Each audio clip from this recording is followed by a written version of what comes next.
Retour de l'FC pour la troisième et dernière partie. Romain Chouet est toujours avec nous. Il y a également Samy et Mohamed. La question de l'FC, doit-on professionnaliser le football africain? Vos réponses sur nos réseaux sociaux, mais aussi fc@africa24tv.com. Le carré d'as rêvé pour certains, en ce qui concerne les demi-finales de la Ligue des Champions, c'est le football international.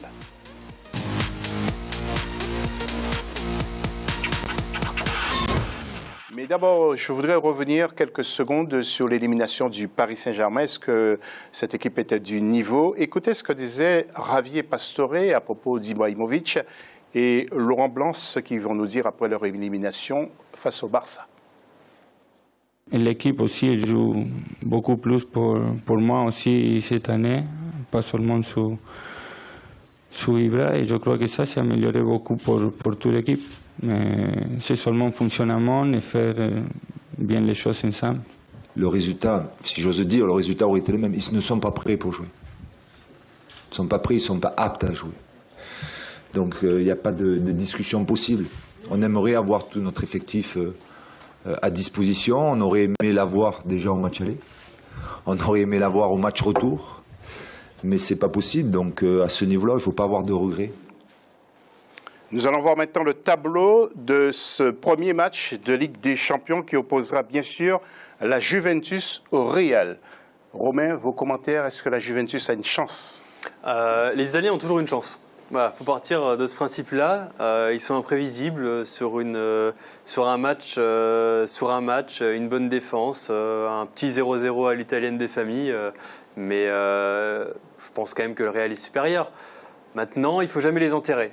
On n'est pas à l'abri d'un Buffon à 9 arrêts décisifs, d'un Tevez en contre-attaque qui en plante une. Et il n'y a rien de meilleur s'il fallait parier sur une équipe qui mène à 0 et qui doit garder le score, qui fait 0-0 et ne pas en encaisser. Je parierais une fortune sur la Juventus.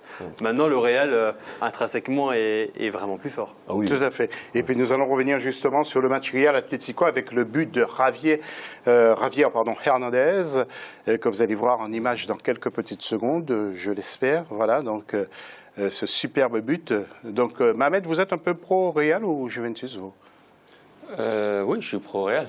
Je suis pro-Real, mais au-delà de ça, le Real est carrément favori de ce match-là. Même si la Juventus, à l'italienne, c'est pure tradition italienne, du point de vue assise défensive, leur jeu est construit là-dessus, mais le Real, c'est une machine de guerre. C'est du point de vue offensif aussi, ils sont capables de faire sauter les verrous de n'importe quelle défense. Donc c'est ça le plus compliqué. Alors que la Juventus, on peut faire douter, la faire douter sur le plan offensif. Alors que le Real ne doute pas sur ce point-là. Et voilà, tous les chances sont du côté du Real Madrid, je pense.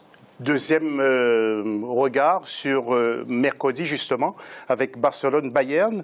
Et nous allons écouter Samy Mochtavid. Justement, Samy, pour ce match-là, ça sera un vrai duel, hein, avant de voir justement, dans quelques secondes, des images du Bayern. Oui, contrairement au Real Juventus, où il n'y a pas de match, hein, le fantasme du Catenaccio est mort, sincèrement. Vous le verrez, la Juve n'a rien montré pour arriver là.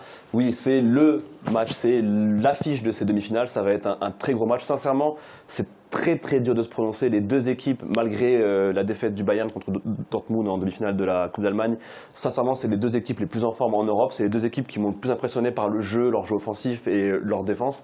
Ça va être un feu d'artifice. On espérons que ça ne va pas se finir par 2-0-0 tout pourri, tout moche. Espérons du beau jeu, mais vu les attaques respectives, ça va être énorme et on a hâte de voir ça. C'est vraiment le match, c'est un peu la finale avant l'heure, malheureusement, mais je ne cracherai pas sur un Real Barça en finale, hein, bien que je ne sois pas très fan du Barça, mais attention au Bayern de Munich, attention. Oui. Regardez les images, c'était lors de Bayern, justement, contre Porto, où Porto avait gagné 3-1 à l'aller, et ensuite, le Bayern avait gagné sur le score de 6-1, et donc c'était la fête, justement, du côté de l'Allemagne. Souvenez-vous, en 2006, on reprend l'Italie, mais à la Coupe du Monde en 2006, l'Italie n'avait jamais rien montré. Et l'Italie a C'était il y a 9 ans.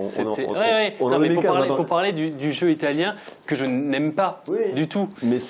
Mais on est à l'abri de rien. Vraiment de rien du tout. En 2006, ils n'ont rien prouvé. Demi-finale, un match merdique. Et ils sont capables de gagner à la fin. Maintenant le niveau de la Serie A, je ne sais pas si tu regardes un peu la Serie A. Bien sûr. La Serie A n'est plus ce que c'était. Et même mais le Bayern est aussi au-dessus du lot, comme Barcelone est aussi au-dessus du lot. C'est pas la même chose, vraiment. Je reprends juste la phrase de Mourinho hier. À Chelsea, on ne gagne pas 6 ou 8-0. Il n'a pas tort. Il n'a pas tort. C'est-à-dire que sur un match. Non, mais justement, ça veut dire que sur un match vraiment serré, messieurs, nous allons on ne sait pas. Nous allons poursuivre le débat en fin d'émission. Sachez que juste le trophée est arrivé déjà du côté de Berlin. Nous allons voir ce trophée de la Coupe de l'UEFA qui va l'emporter. En tout cas, pour l'instant, Samy a pronostiqué une finale, peut-être Real contre Barça. Eh bien, nous verrons bien. En tout cas, merci Romain Chouet de nous avoir apporté votre éclairage. Merci à Samy Mochtabi et merci à Mohamed Traoré. Dans quelques instants, un nouveau journal sur votre chaîne. On se dit à lundi prochain. Merci. Salut.